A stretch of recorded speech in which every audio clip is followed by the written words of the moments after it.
Formula ఈ race కేసులో కేటీఆర్ను 6 గంటలుగా ప్రశ్నిస్తున్నారు ఏసీబీ అధికారులు. ACB director Tarun, SP Ruturaj, DSP Majeed కలిసి ఉన్న బృందం కేటీఆర్ను ప్రశ్నిస్తోంది. Formula E car race company చెప్పిన వివరాల ఆధారంగా ప్రశ్నిస్తున్నారు. ఫార్ములా ఈ రేస్ కేసులో కేటీఆర్పై ఏసీబీ అధికారులు ప్రశ్నల వర్షం కురిపిస్తున్నారు. పలు కోణాల్లో ప్రశ్నిస్తున్నారు. ఈ కేసుకు సంబంధించి కీలక అంశాలపై ప్రశ్నలు సంధిస్తున్నారు దర్యాప్తు అధికారులు. ఫార్ములా ఈ రేస్ కేసులో ప్రైవేట్ సంస్థతో కుదుర్చుకున్న ఒప్పందాలపై ప్రశ్నిస్తున్నారు. ప్రైవేట్ పార్ట్నర్షిప్లో చేస్తున్న ప్రాజెక్టులో ప్రభుత్వం ఎందుకు జోక్యం చేసుకుందని కేటీఆర్ను దర్యాప్తు అధికారులు అడిగారు. ఫార్ములా ఈ కార్ రేస్ కేసులో సివిల్ అగ్రిమెంట్ వరకే ప్రభుత్వం కుదుర్చుకుందని, రేస్ నిర్వహిస్తున్న ప్రాంతంలో రోడ్లు, మౌలిక సదుపాయాలు మాత్రమే ఏర్పాటు చేయాలని, ఎఫ్ఈఓకి ఎట్టి పరిస్థితిలో డబ్బులు బదలాయింపులు చేయాలని చెప్పలేదు కదా అని ప్రశ్నించారు.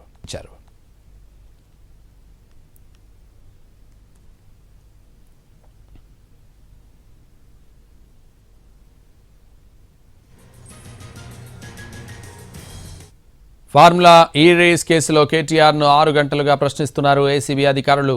ACB director Tarun, SP Ruturaj, DSP Majeed కలిసి ఉన్న బృందం కేటీఆర్ను ప్రశ్నిస్తోంది. ఇదే విషయం సంబంధించి మరింత సమాచారం మా ప్రతినిధి రవి లైవ్లో అందిస్తారు. రవి. సంతోష్, ఫార్ములా ఈ రేస్ కేసులో దాదాపు 6 గంటలుగా విచారణ కొనసాగుతోంది. ముఖ్యంగా 2 కోణాల్లో దర్యాప్తు విచారణ కొనసాగుతున్నట్లుగా తెలుస్తోంది. ముందుగా మొదటిసారి విచారించినప్పుడు A2, A3లుగా ఉన్నటువంటి అరవింద్ కుమార్, అదేవిధంగా బిఎల్ఎన్ రెడ్డిలను విచారించినటువంటి ఏసీబీ అధికారులు వాళ్ళ దగ్గర నుంచి స్టేట్మెంట్ను రికార్డ్ చేశారు. వాళ్ళు ఇచ్చినటువంటి స్టేట్మెంట్ అంతా కూడా కేటీఆర్ ముందు ఉంచి విచారిస్తున్నట్లుగా తెలుస్తోంది. దానికి సంబంధించినటువంటి క్వశ్చన్స్ అడిగినట్లుగా తెలుస్తోంది.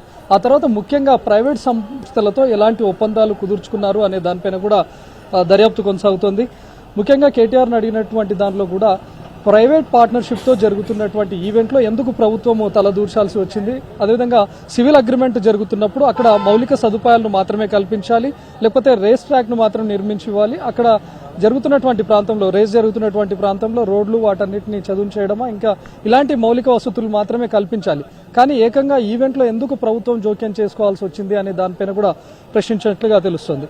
మరోవైపు కొన్ని ప్రైవేట్ సంస్థలు లీగు జరుగుతున్నటువంటి క్రమంలో ఎఫ్ఈఓకు ఎందుకు నిధులు మంజూరు చేయాల్సి వచ్చింది, హెచ్ఎండిఏకు ఎలాంటి పరిమితులు లేకపోయినా కూడా దాదాపు 56 కోట్ల రూపాయలను ఎందుకు విడుదల చేయాల్సి వచ్చింది అనే దానిపైన కూడా ప్రశ్నించారు. అయితే ఇందులో ఎలాంటి అక్రమాలు జరగలేదని చెప్పి కేటీఆర్ ఏసీబీ అధికారులకు చెప్పినట్లుగా తెలుస్తోంది. కానీ ఇప్పటికే మొదటిసారి విచారణ ఎదుర్కొన్నటువంటి హెచ్ఎండిఏ మాజీ చీఫ్ ఇంజనీర్ బిఎల్ఎన్ రెడ్డి కూడా మంత్రి ఆదేశాల మేరకే తాను నిధులను విడుదల చేశాను అని చెప్పారు. ఆ స్టేట్మెంట్ను కేటీఆర్ ముందుంచారు. అయితే దీనిపైన కూడా కేటీఆర్ను ప్రశ్నించినట్లుగా తెలుస్తోంది.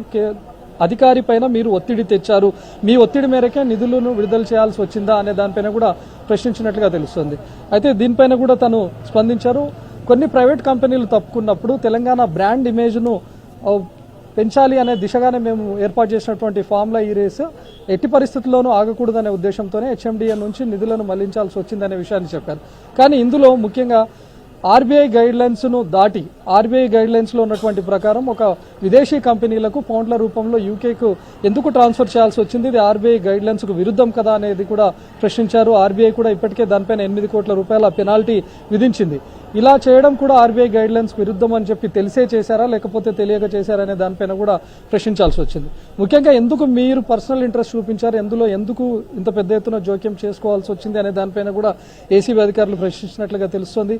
అయితే మొదటిసారి విచారణను ఎదుర్కొన్నటువంటి టైంలో అటు మాజీ ప్రిన్సిపల్ సెక్రటరీగా ఉన్నటువంటి ఐఏఎస్ అరవింద్ కుమార్ అవ్వచ్చు, ఆ తర్వాత A3గా ఉన్నటువంటి మాజీ చీఫ్ ఇంజనీర్ బిఎల్ఎన్ రెడ్డి ఇచ్చినటువంటి స్టేట్మెంట్ ఆధారంగా ఈరోజు కేటీఆర్ విచారణ కొనసాగింది.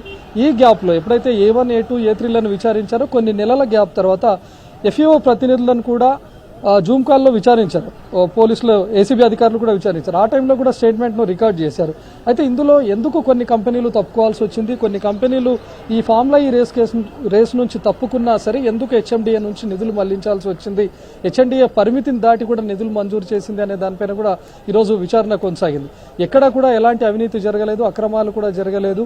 కేవలం ఆ ఫార్ములా ఈ రేసును కొనసాగించాలనే దాంతోనే హెచ్ఎండిఏ నుంచి నిధులు మళ్లించాం. ఇందులో ఎక్కడైనా లూప్స్ జరిగి ఉంటాయి తప్ప దానికి ప్రత్యేకమైనటువంటి విచారణ కొనసాగాలి అనే దానిపైనే ఈరోజు కేటీఆర్ కూడా ఏసీబీ అధికారులకు సమాధానం ఇచ్చినట్లుగా తెలుస్తుంది.